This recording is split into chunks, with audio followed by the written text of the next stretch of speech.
আপনি তো ভালোই বুঝতে পারছেন কাকে। কল্যাণ বন্দ্যোপাধ্যায় নিশ্চয়ই তার মধ্যে পড়েন। কল্যাণ বন্দ্যোপাধ্যায় ভট্টাচার্যকে যেভাবে গত কয়েকদিন আগে আর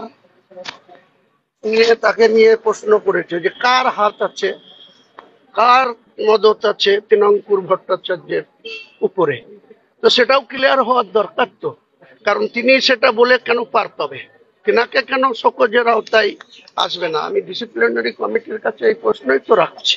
আপনি যে দলে থাকেন সেই দলের ভিত্তি গ্রামীণের ওপরে, আপনার দলের ভিত্তি গ্রামীণের ওপরে, কোথাও কি মনে হচ্ছে গ্রামের বিধায়করা টার্গেটেড?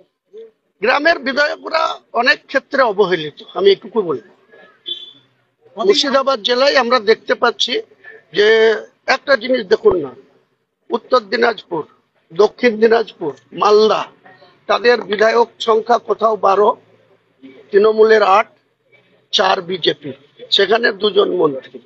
উত্তর দিনাজপুর 7টা বিধায়ক, 1টা বিজেপি, 6টা বিধায়কে 2 জন মন্ত্রী।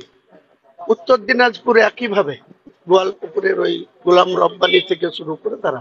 আর যেই মুর্শিদাবাদে চলে আসবেন, 22-এর মধ্যে 20টা বিধায়ক 2 হাত তুলে আশীর্বাদ করেছে মমতা বন্দ্যোপাধ্যায়ের।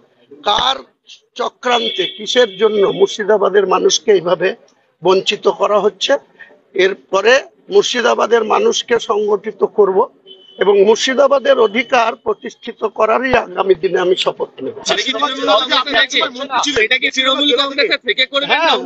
অবশ্যই তৃণমূল কংগ্রেস থেকে, এবং আমাদের আগামী দিনের যে নাম্বার 2 আমাদের নেত্রী যাকে রেখেছে, তাকে আগামী দিনে আমরা মুর্শিদাবাদের মানুষের জনমতের কি চাহিদা সেটা আগামী দিনে অল ইন্ডিয়া তৃণমূল কংগ্রেসের জেনারেল সেক্রেটারি সাংসদ অভিষেক বন্দ্যোপাধ্যায়ের দৃষ্টিতে আনবো। একটা সময় আপনি মুর্শিদাবাদ জেলা থেকে মন্ত্রী ছিলেন, এখন আর মুর্শিদাবাদ জেলার মন্ত্রী আপনি নন, অন্য কেউ নেই। যে আছে সে হাফ নয় কোয়ার্টার, যিনি আছেন তিনি হাফও নয় কোয়ার্টার মন্ত্রী আছে।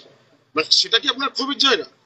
আমার ক্ষোভের ব্যাপার নয়, মুর্শিদাবাদের মানুষকে বঞ্চিত করা হচ্ছে। 20 মধ্যে কোয়ার্টার, আর কেউ 6-এর মধ্যে 2, কেউ 7-এর মধ্যে 2, কেউ 12-এর মধ্যে 8 টিএমসি মেম্বার, সেখানেও 2।